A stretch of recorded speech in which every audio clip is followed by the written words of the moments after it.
जीजी एरा यानी गौतम गंभीर एरा, ये वर्ड आपने इंटरनेट पे बहुत देखा होगा।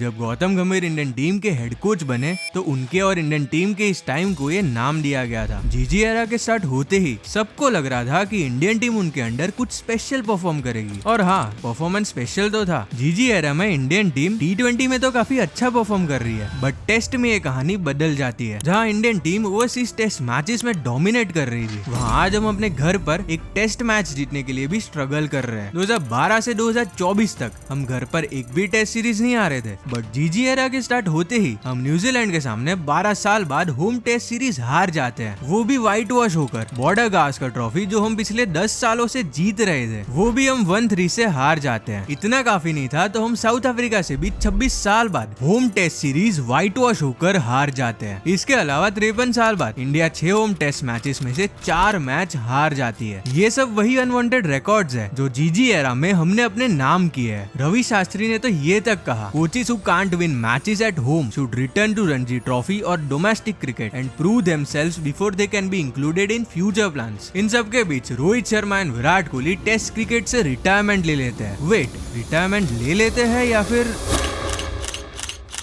जब इंडिया श्रीलंका में ओडीआई सीरीज खेलने जाती है, वहाँ भी हम 27 साल बाद श्रीलंका से ओडीआई सीरीज हार जाते हैं। हाँ, हमने जीजी एरा में 2025 की चैंपियंस ट्रॉफी जीती थी, बट रोहित शर्मा ने उसका क्रेडिट गौतम गंभीर को नहीं, राहुल द्रविड़ को दिया। अगर हम इंडियन टीम में खेल रहे प्लेयर्स को देखे तो एक नाम हमें सब जगह दिखेगा, नहीं वो विराट कोहली या रोहित शर्मा नहीं है, वो है हर्षित राणा। फैंस इस फेस को ग्रेग चैपल वाले टाइम से कंपेयर कर रहे हैं। तब भी कंट्रोवर्सीज थी, तब भी टीम के डिसीजंस पर सवाल उठे थे, और आज भी वही सब दोबारा देखने को मिल रहा है। तो क्या ये जीजी एरा इंडियन टीम के लिए एक डाउनफॉल एरा है? सो आज की वीडियो में हम देखेंगे the most controversial era in Indian cricket, जीजी एरा।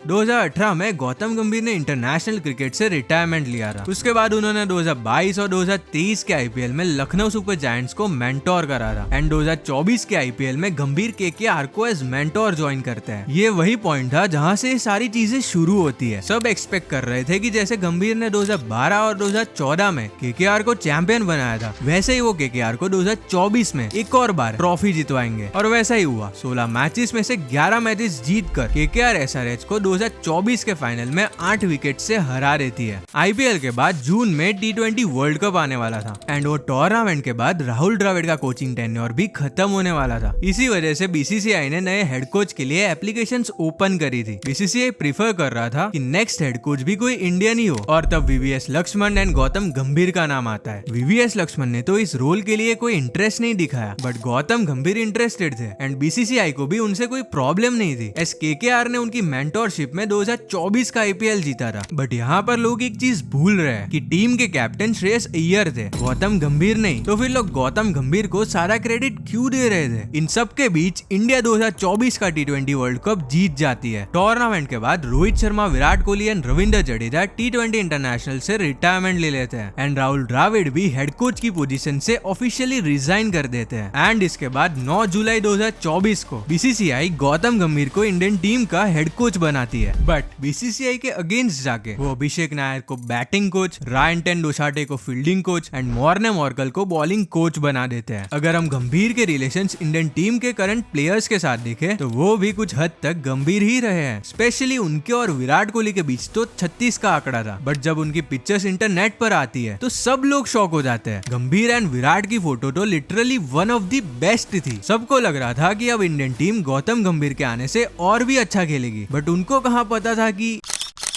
जीजी एरा में हमने हमारी फर्स्ट सीरीज खेली श्रीलंका के सामने। T20 में तो हम श्रीलंका को 3-0 से हरा देते हैं, बट ओडीआई में हम 0-2 से हार जाते हैं, एंड 27 साल बाद इंडिया श्रीलंका से एक ओडीआई सीरीज हार जाती है। इसके बाद बांग्लादेश को तो हम टेस्ट में 2-0 से एंड T20 में 3-0 से हरा देते हैं। बट इस सीरीज के बाद इंडियन क्रिकेट टीम का खराब फेज शुरू होता है। अक्टूबर में जब न्यूजीलैंड 3 टेस्ट मैच की सीरीज खेलने इंडिया आती है, तब हम वो सीरीज 0-3 से हार जाते हैं, और 12 साल बाद हम एक होम टेस्ट सीरीज हारते हैं।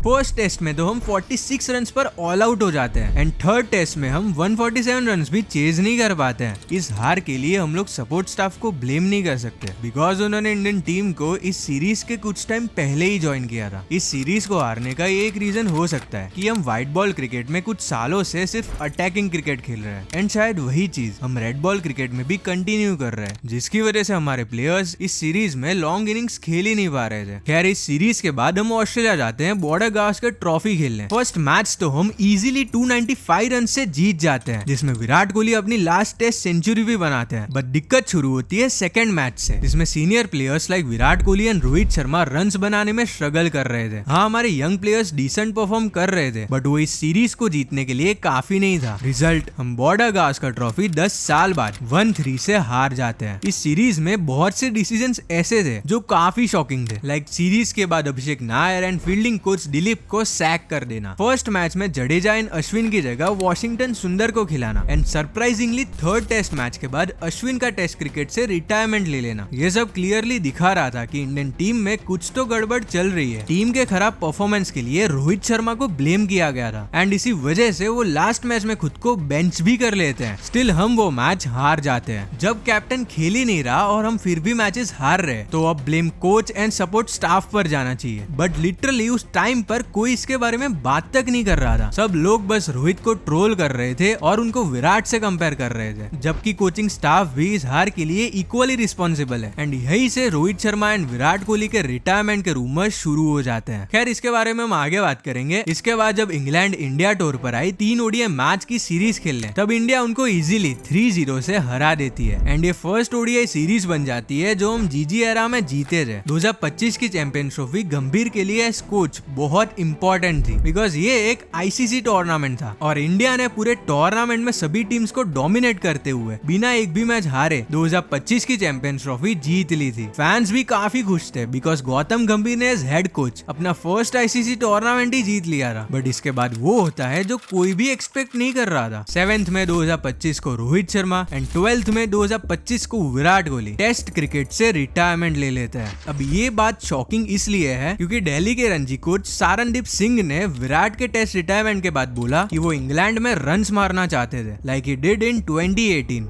He's gonna score maximum hundreds what he did it then the last time in 2018 when he came to England. So there is nothing like that when he came to Ranji Trophy matches where लोगों ने इस retirement को forced retirement बोलना शुरू कर दिया, जिसके कारण गौतम गंभीर एंड अजीत अगरकर को काफी बैकलैश फेस करना पड़ा। देखो अब मैं जो बोलने वाला हूँ वो रियली में हुआ नहीं है, ये सिर्फ अजम्पशंस है। हो सकता है कि team management New Zealand and BGT में टीम के खराब परफॉर्मेंस के बाद एक नए कैप्टन की तलाश में थी एंड इसका डायरेक्ट मतलब होता है रोहित शर्मा को कैप्टनसी से हटा देना। तो जब रोहित से ये सब बातें डिस्कस करी होगी तो ऑब्वियसली वो खुश नहीं होंगे एंड इसी वजह से उन्होंने टेस्ट क्रिकेट से रिटायरमेंट लिया होगा। विराट कोहली के केस में ये हो सकता है कि जब वो हर इनिंग्स में सेम तरीके से आउट हो रहे थे तो टीम मैनेजमेंट ने उनको कह दिया होगा कि वो उनके फ्यूचर प्लान्स में नहीं है and because of this Virat Kohli ने भी टेस्ट क्रिकेट से रिटायरमेंट लिया होगा। देखो मैं ऐसा नहीं बोल रहा कि ये 100% हुआ होगा, आई रिपीट ये सिर्फ अजम्पशंस है। इसके बाद होता है इंग्लैंड टूर जो 2-2 से ड्रॉ हो जाता है। इस सीरीज में भी काफी शॉकिंग डिसीजंस लिए गए, लाइक कुलदीप यादव को एक भी मैच नहीं खिलाना, टीम में स्टेबिलिटी का ना होना, जैसे first, 4th and 5th match में साई सुदर्शन को नंबर 3 पर खिलाना और 2nd एंड 3rd मैच में करुण नायर को नंबर 3 पर खिलाना। इस सीरीज के लास्ट मैच के दौरान गंभीर का ओवल के ग्राउंड स्टाफ के साथ एक हीटेड आर्ग्यूमेंट भी हुआ था जो काफी पॉपुलर हुआ था। ओवरऑल जब डिसीजंस एक एक करके क्वेश्चनेबल लगने लगे तो फैंस ने सीधा गौतम गंभीर को ही ब्लेम करना शुरू कर दिया।